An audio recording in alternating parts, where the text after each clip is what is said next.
Hello people of the internet and welcome to Let's Play Civilization 5, A Brave New World. So I'm going to try this game out. It just came out a few days ago in America and I think yesterday in Europe.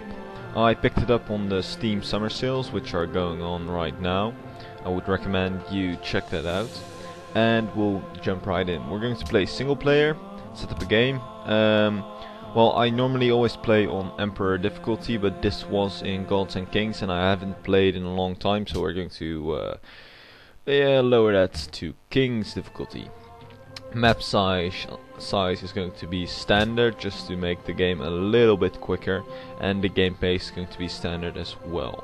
It will be quite a long let's play because, well, civilization games always take quite long.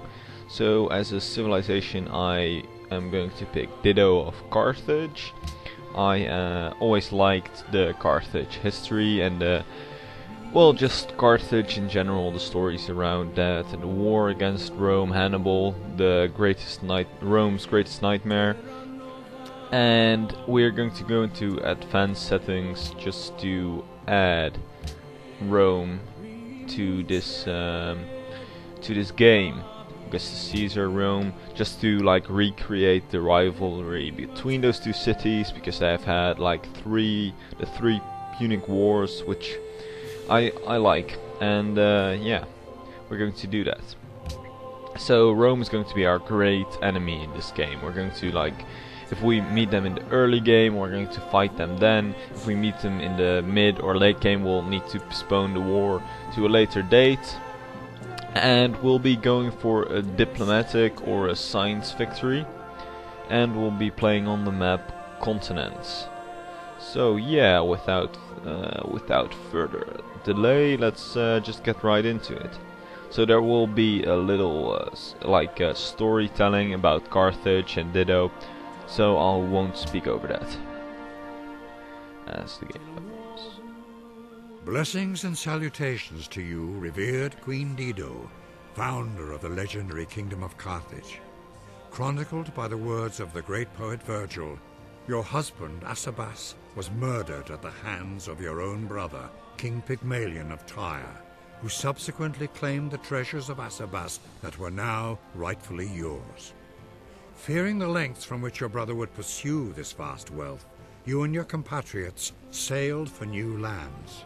Arriving on the shores of North Africa, you tricked the local king with the simple manipulation of an ox hide, laying out a vast expanse of territory for your new home, the future kingdom of Carthage. Clever and inquisitive Dido, the world longs for a leader who can provide a shelter from the coming storm, guided by brilliant intuition and cunning. Can you lead the people in the creation of a new kingdom to rival that of once mighty Carthage? Can you build a civilization that will stand the test of time? Okay, so that was the little intro. And so we're on like a small stroke of land here, which is not bad for Carthage at all. Because consider sending your warrior out to explore new territory. Just leave me alone. Yeah, I don't know how to disable those tooltips, and because it's a new expansion, I believe they are enabled once again. So we have like a little stroke of land here, but Carthaginian cities need to be like at the coast. For their bonus is that they can directly get like some inner trade route. I think the trade route mechanic changed in this game. Like you can have convoys and cargo ships and stuff, so it's a little different, but Carthage still should be quite good to play. And let's see, so we have some innocence, some copper here. I think this place is it's okay for a city, and we'll see if this is like a small island, but I think it would like stretch out here, maybe somewhere to the top as well. So yeah, that's our start. Let's get a city. Let's send them out this way. and we find an ancient ruin. Ancient ruins, for those who do not know, you like move your units into them, and then you get like a little bonus, like maybe some technology or an extra citizen, or an extra one population, which is equal to a lot of citizens. And well, your warrior gets an upgrade, something in that sense. And like for production, we are going to build. I think we're going to start off with a scout, just to like find as much of these ancient ruins as possible and meet some new city-states and civilizations. And so, okay, we're going to just for technology, what we're going to do is, I think we're going to just look at this tree here. Excuse me. And so we have some copper in our land, so mining would be a viable option, but something else you need to take in consideration are the wonders. And the AI are going to try and get those wonders, so if you really want one, and with a scientific victory, the Great Library is extremely handy. But there are other good ones, like well, the mausoleum is quite good. You get extra gold, extra from stone, but we don't have stone, so that's not really for us. The pyramids give us extra bonuses, and the technology also like changed. We could like go for horseback riding and get early elephants, which is going to destroy other civilizations. But I don't think we're going to play like a heavy warlike game. We could better just like build up some trading routes and like be this big economic powerhouse, and then go for like some scientific stuff. So just going to think what wonders we want to pick up. I think I'm just going to start off with mining, or maybe mining, to just get like the production going, so we can actually get other stuff faster. So I think that's quite a viable option here. And then we'll be going for the maybe something like animal husbandry or horseback riding, to just get those caravans started if we meet someone, or like go for maybe well, the Great Library is something I would really want to pick up, but with the production it will help, so I think we're going to go for the Great Library right after mining, and then we can really get our science rolling, and all the other technologies we will get faster, so that would be quite good. And we're going to start off with that, and the first few episodes are really going to be like looking what we can do and what our grand strategy is for this game, because you do need to have like a long-term and a short-term strategy if you really want to be good at games like this. Like these strategy games, I like them a lot. So yeah, we're just going to pick up this rune here, and let's see what we get. Yeah, we get one extra population. Runes explored. You find survivors lost in the rune. In gratitude, they settle in one of your cities, increasing its population, which is good. Carthage's population should be growing as fast as possible. It gives all kinds of benefits. Although you do need happiness to get that running. So okay, we're just going to hit next turn. Like the early game in Civilization is going to go quite fast, and it's going to slow down when you meet people, when you like get more units, get more cities, all that kind of stuff that you need to manage. And yeah, it's going to like run outwards here. So I think a place like this, or maybe here, are good places to like build the next city, so we can really like defend Carthage from both sides, and like this little land bridge. Maybe it ends here, but if it goes further, we have like full control, and everybody who wants to come through it needs to well, ask us permission. So that would be quite nice. Like open border treaties and stuff, we can ask a little bit more gold, I think. I don't know how advanced the AI is now, but we should be able to do something like that. So we can take the ancient runes here, that would be nice. And I'm hoping for like something like a technology or the upgrade for my warrior, or like extra culture or something like that, so we can get those policies rolling. So yeah, okay, we're going to go towards this little ancient ruin here, and in well, we get the scout next turn, so then we can scout the other way as well. And Carthage is going to coronate turns. So yeah, we don't need to know that. So as production, we're going to go for the monument next, I think, and then we'll pick up a worker as we explore this way. So the scout has 2 movement, just like the warrior, but it negates like mountains and forests and all kinds of terrain. And we met Приветствую тебя, незнакомец. Если твой ум и такт сравнимы с твоей привлекательностью, мы замечательно. Goodbye. Yeah, you don't really, you can't really do something when you just meet them. Maybe later in the game, like you can exchange embassies, stuff like that, but for now, we just know that she's somewhere. Discovered ancient, well, we got technology. Thou shalt not muzzle the ox when he treadeth out the corn.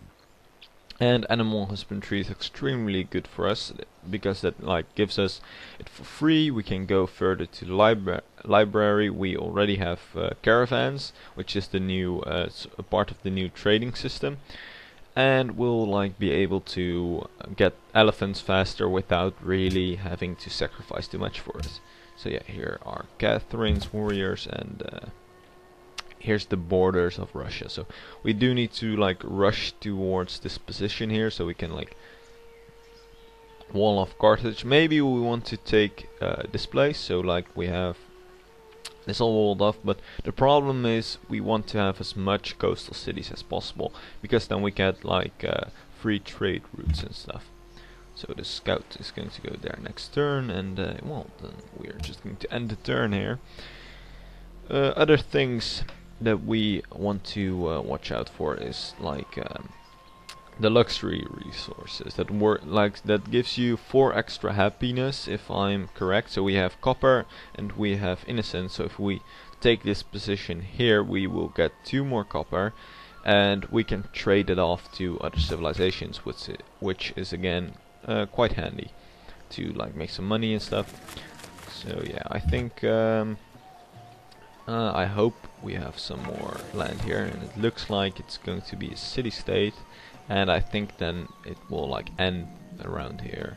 So that's, well, it's not too bad. We don't have like a little land bridge between 2 continents, but we can just wall off here, and Carthage should be safe if our fleet will be strong enough, which we can easily do with Carthage, since we have a special unit, the Quinky something, just the special boat, and that is stronger than the trireme, as all the other civilizations get. So we will have an early power in the sea, so that's good. We find Tyre, and I'm sorry for my pronunciation on all these names, it's just horrible, but what can you do?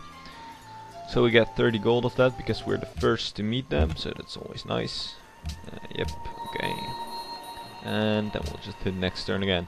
So what you see here is a little like a score screen of all the civilizations, and because we're playing on King, like all other AI played nations get a little bonus to production and gold and stuff, just to make it a little harder for us. And maybe we are going to get more land here. Then we should like look where we're going to place the city at this part. Maybe we're just going to like wall off with Carthage and just build like a fortress here or something. But we'll see. So we're falling behind in score, but that's normal. We'll get back. We'll get back later. And a natural wonder. So you can find a few natural wonders in this game. All kinds of different. They're like references to real natural wonders. So natural wonder found. This is the Siripana. I don't know what the real mountain is called, but well, congratulations, you discovered it. So if we now get some extra happiness because we discovered it, and if we would like make a city next to it, so it comes within our borders, we will like get that more bonus, like more faith and more happiness as well. And we met Antwerp. So that's good. Yeah, we're going to just yeah, hit next turn again. So yeah, it's going quite fast, and well, I like the early game one like the most, because it's like you find out all this new stuff you can explore, and I just like it. So we're going to go here, we're going to just step on the mountain, and well, there's a lot of mountains and stuff there, so maybe here is a good place to build a city. We will get extra copper, some fish, a trading port with Carthage, so that's all good. We're going to end this again. So as you see, everybody is like quite far. I'm intrigued what this player's done to get that much score. Maybe build a settler directly. To go here.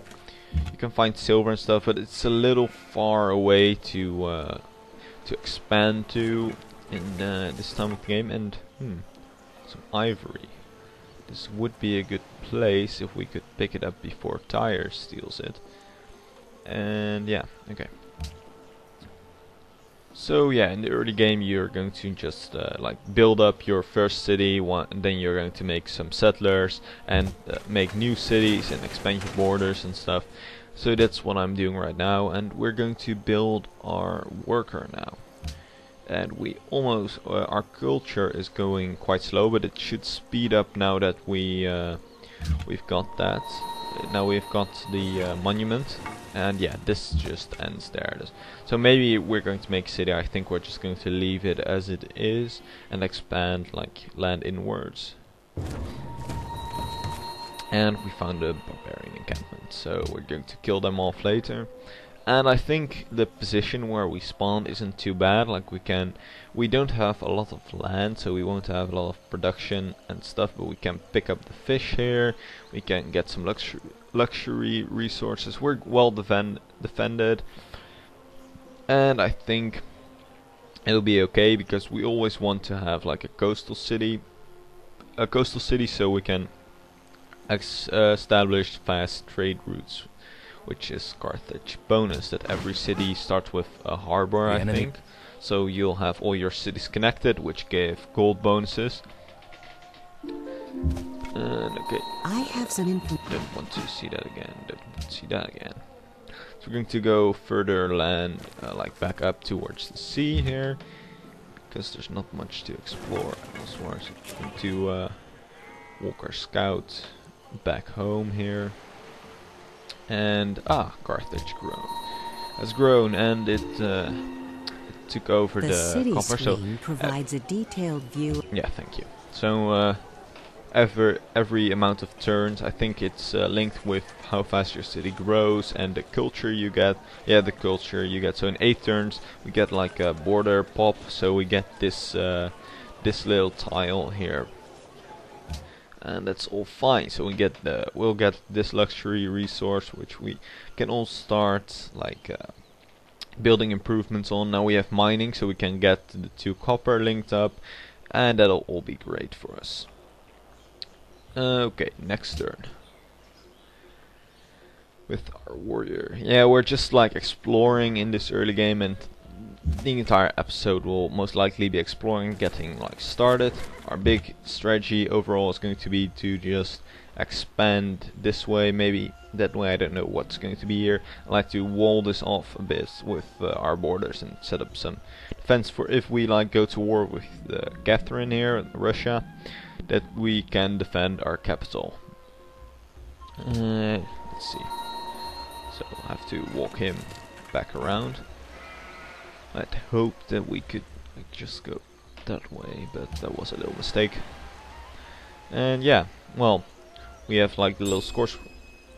Thank you. This little list. We see that Catherine and I am on the bottom, which isn't too bad. I think some of them have already expanded. Like, hello.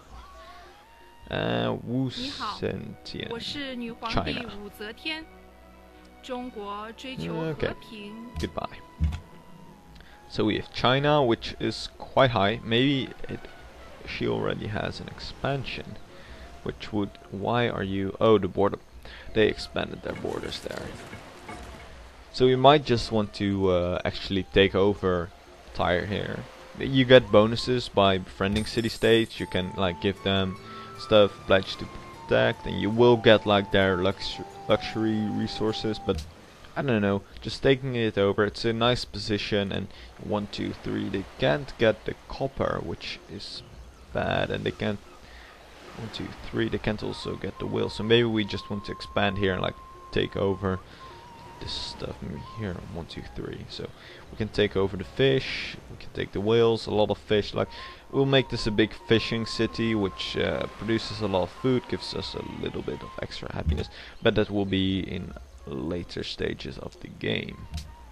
We are going to our worker is going to be out in 9 turns, and then we'll just start improving this. And yeah, shall the clay say to him that fashioneth it, what makest thou? I love these little like these little things they say with everything, like every technology you unlock. Yeah, they find like a lot of nice quotes. I like them a lot. It just gives a little bit more flavor, and we can like we can adopt our first policy. So let's see what we're going to do here. So I most often took a liberty because we can expand fast. It helps us get workers and stuff. This is more to like let your capital grow. So it's nice, but I like liberty more. But they did change this a bit up. Here we get exploration, which wasn't here before, and they changed commerce a bit, aesthetics. So I'm just going to look right through this one. We're not going to play a heavy religion game.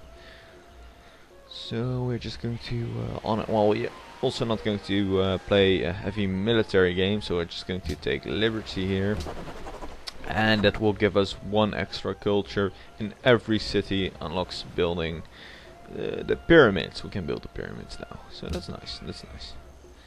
So can we actually? Yeah, no. We need the proper technologies to build the pyramids, which is where are you? Oh yeah, here, masonry. So we could go for it. It gives extra wonder construction.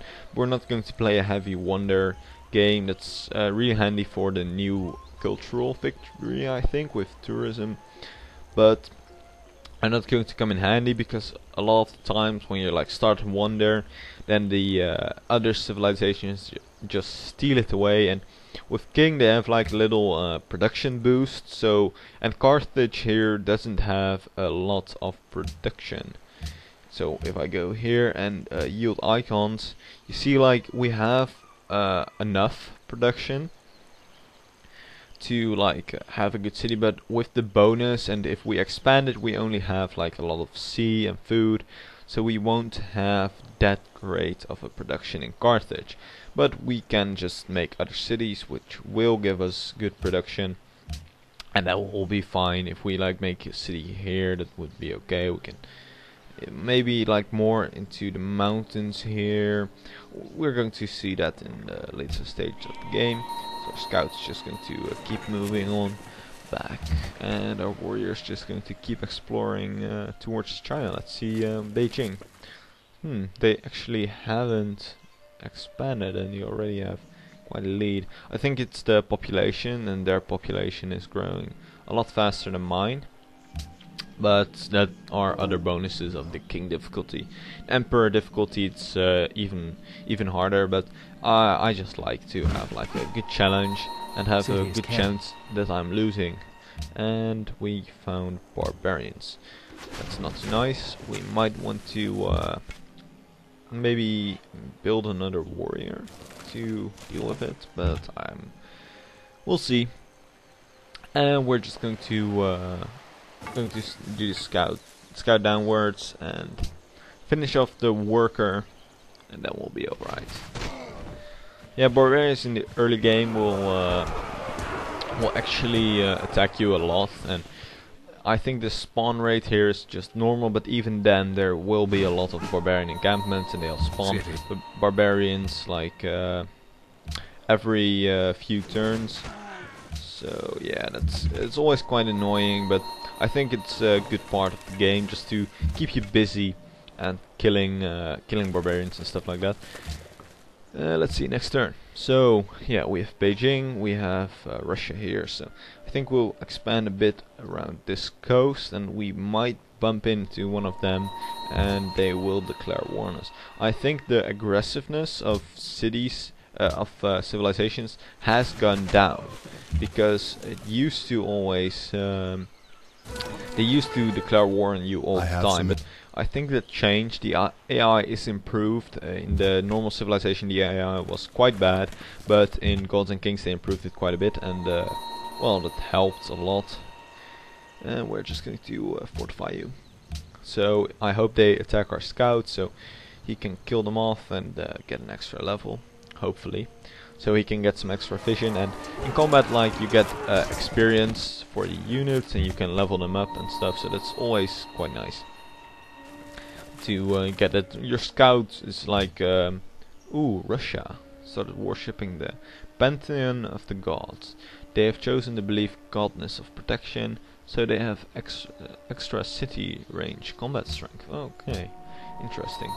So yeah, we can kill them off. And so what I was saying, units gain experience and your scout is not really a fighting war, so if you like get the chance to defend against some barbarians and kill them off, it's always nice, because you can like get a few upgrades like extra vision, extra movement, and so you can scout out a lot better, because like warriors are not the optimal scouts, and an upgraded scout is really good to just scout out the entire continent you're on and find out, because in continental map you most likely have one big continent and one a little smaller one. So I think we're on the small one, like just the look, because I think here on the map like it's going to curve off like this and then maybe go a bit more down and curve off here and then curve off, like it's not going to be that big, I feel. I could be wrong, of course, but yeah. Okay, we're just going to attack them. Minor victory. They most likely will attack us back, but then we'll just like defend here, and we're on hills, so that will be fine. Barbarians do get a little disadvantage, or we get an advantage against barbarians. So you most likely will win the defensive battles against them with like a warrior who is on hills. Like you get like 55% defensive bonuses, and we'll just attack them again. So that's nice. If you kill off one of the encampments, you get some extra gold, so that's also always nice to have. We'll move this down, and yeah, we're going to look what our next production is going to be. I think we're going to go for the settler after this, although we can get a free settler in Liberty. So if we like go to distribute, ooh, I should have actually grabbed citizenship.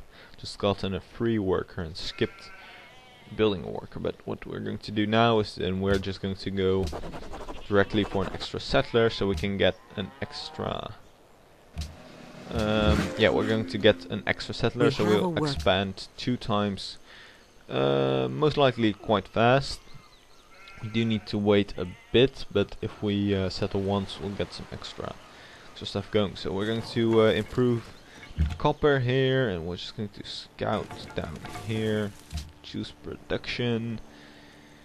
We could already set up a trade route with Moscow, but I think it's not the best to do, because now there are a lot of barbarians and you can't really defend them. If barbarians attack them, then you're going to lose it, and it's all not nice. So we're going to wait for a bit more in the mid game to start setting that up. So we're going to just produce a settler. So yeah, this is going to be the end of part 1. I hope you enjoyed this video, and if you did, please like, and if you want, you can comment. If you dislike this video, feel free to dislike. I'm not going to stop you or ask you not to do that, but please do leave some feedback so I know where to improve on. Thanks for watching, and I'll see you next time.